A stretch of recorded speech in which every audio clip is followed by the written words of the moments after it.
TVA. Ces trois lettres sont bien souvent incomprises, source de stress ou de plafond de chiffre d'affaires et emmènent certains à passer du côté black du travail. Alors dans cette vidéo, nous allons démystifier tout ça et clarifier le sujet.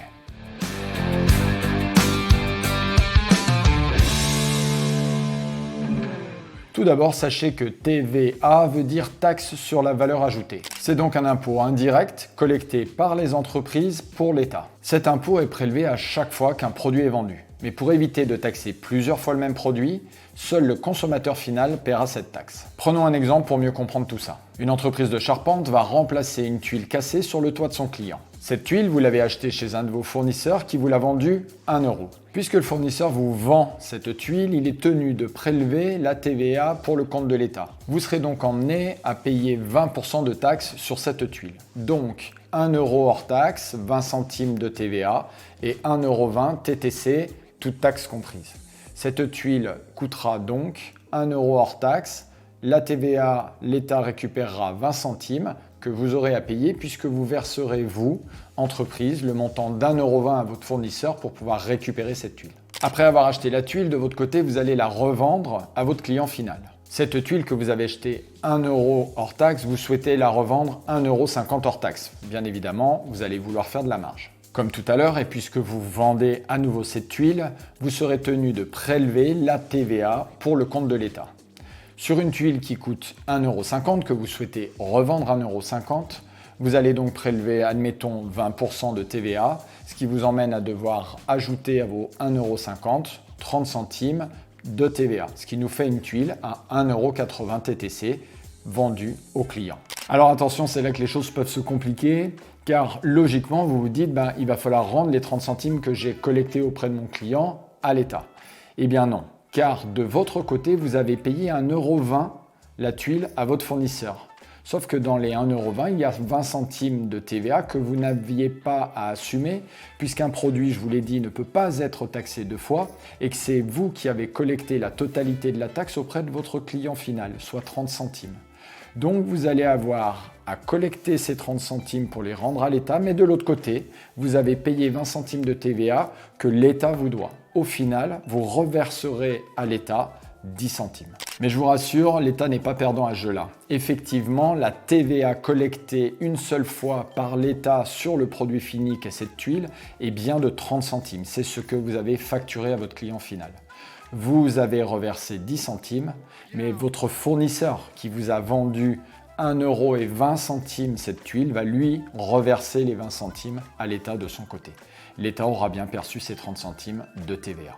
Au final, dans tout ça, votre fournisseur aura bien perçu 1 €, vous aurez bien perçu 1,50 € et le client final aura bien payé sa tuile 1,80 €. Ok, c'est simple et compliqué à la fois, mais l'avantage d'une vidéo comme celle-ci, c'est que vous pouvez la re-regarder et même au ralenti si besoin. Dans une future vidéo, je reviendrai plus en détail sur cette notion de TVA, mais comprenez déjà qu'une entreprise récupère presque toutes les TVA de ce qu'elle achète. Car au final, elle est censée acheter pour servir le client final, dit autrement, pour facturer le client final. Et comprenez aussi que puisque l'État ne peut récupérer cette taxe qu'une seule fois sur un seul produit, eh bien il préfère le faire sur le client final, sur le produit fini. Pourquoi me direz-vous ? Tout simplement parce que c'est lorsque le produit est le plus fini possible qu'il a la plus grande valeur. Et prendre X% d'un montant plus gros est bien plus intéressant pour l'État que sur un montant tout petit. C'est pourquoi l'État préfère capter sa TVA sur le produit final. C'est logique et malin. Donc maintenant que vous avez compris tout ça, je vous propose d'aller chercher un Doliprane si vous ne l'avez pas déjà pris, car en France, rien n'est vraiment simple fiscalement. Et il faut quand même que je vous parle de 2-3 trucs. Premièrement, l'autoliquidation de la TVA. En cas de sous-traitance de travaux dans le bâtiment, les sous-traitants ne facturent pas la TVA aux donneurs d'ordre. Deuxièmement, les différents taux de TVA collectés auprès de vos clients. Alors je referai une vidéo spécifiquement sur ce sujet, mais au jour où je tourne cette vidéo, sachez que dans le monde du bâtiment, il y a 3 taux de TVA différents pour facturer ses clients. Un taux à 20%, 10% et 5,5%. Troisièmement, si vous êtes en micro-entreprise. Il y a des seuils de chiffre d'affaires à ne pas dépasser pour ne pas être tenu de facturer la TVA à vos clients. La contrepartie de tout ça, c'est que vous ne pouvez pas évidemment récupérer cette même TVA auprès de vos fournisseurs. Quatrièmement et pour finir, il y a plein de particularités sur le sujet de la TVA récupérable. Par exemple, vous ne pouvez pas récupérer la TVA sur des dépenses d'hôtel que vous effectuez en tant que dirigeant de l'entreprise. Autre exemple, vous ne pouvez pas récupérer plus de 80% de la TVA sur les carburants type gasoil et essence qui servent à un véhicule de tourisme appartenant à l'entreprise.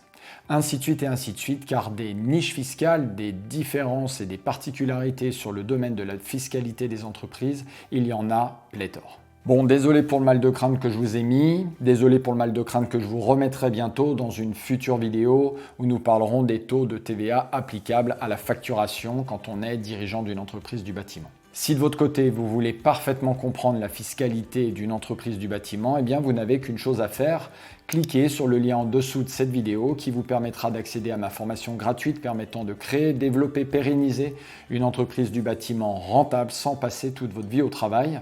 Alors je vous dis à très bientôt et d'ici là, prenez soin de vous.